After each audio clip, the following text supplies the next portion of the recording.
ఇక కన్యా రాశి వారి యొక్క ఫలితాలు.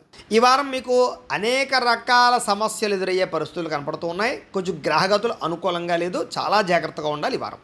ముఖ్యంగా ధన సంబంధమైనటువంటి విషయాలలో మంచి మంచి అవకాశాలు పోగొట్టుకోవడం, రుణపరమైనటువంటి సమస్యలు పెరగడం, ఆర్థిక ధన నష్టాలు, పెట్టుబడులలో నష్టాలు, ఆకస్మికపరమైనటువంటి ప్రయాణాల వల్ల ఇబ్బందులు, కుటుంబ సభ్యుల వల్ల ఖర్చులు విపరీతంగా పెరగడాలు, అనారోగ్య సమస్యల వల్ల ఖర్చులు పెరగడాలు, ఎందులోనైనా డబ్బులు ఇన్వెస్ట్మెంట్లు చేస్తే పోవడాలు, లేదా షేర్లో ట్రేడింగ్లోను బెట్టింగ్లోను పెట్టిన డబ్బులు పోవడాలు, లేదా ఎవరికైనా అప్పులు ఇస్తే తిరిగి రావకపోవడాలు, మొండి బకాయిలు పెరిగిపోవడాలు జరిగే అవకాశాలు ఉన్నాయి. కాబట్టి ఆర్థిక వ్యవహార విషయాల్లో చాలా జాగ్రత్తలు తీసుకోవాలి.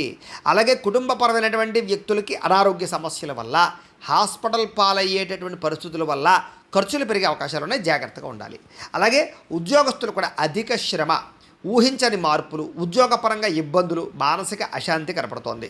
అలాగే కొంచెం మీరు కూడా ఉద్యోగ కార్యాలయాల్లో సరిగ్గా బాధ్యత వహించకపోవడం వల్ల కూడా సమస్యలు ఉన్నాయి, జాగ్రత్త.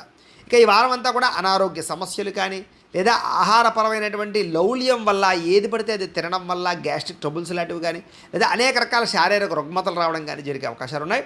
ఎక్కువ జాగ్రత్తలు తీసుకోండి. ఇక ఏదైనా నిరుద్యోగుల ఇంటర్వ్యూలోకి వెళ్ళినా, లేకపోతే ఏదైనా వ్యవహారాలు చేసినా కూడా మీకు చేదు వార్త ఎదురయ్యే అవకాశం, లేదా ఇంటర్వ్యూలో నిరాశ కనపడుతుంది, జాగ్రత్తగా ఉండాలి. ముఖ్యంగా మంచివారిని అపార్థం చేసుకోవడం, ఇష్టమైన వాళ్ళను దూరం చేసుకోవడం, మీ మేలు కోరేటటువంటి వారితో గొడవలు పెట్టుకోవడం లాంటివి కనపడుతున్నాయి. కాబట్టి చాలా జాగ్రత్తగా ఉండాలి.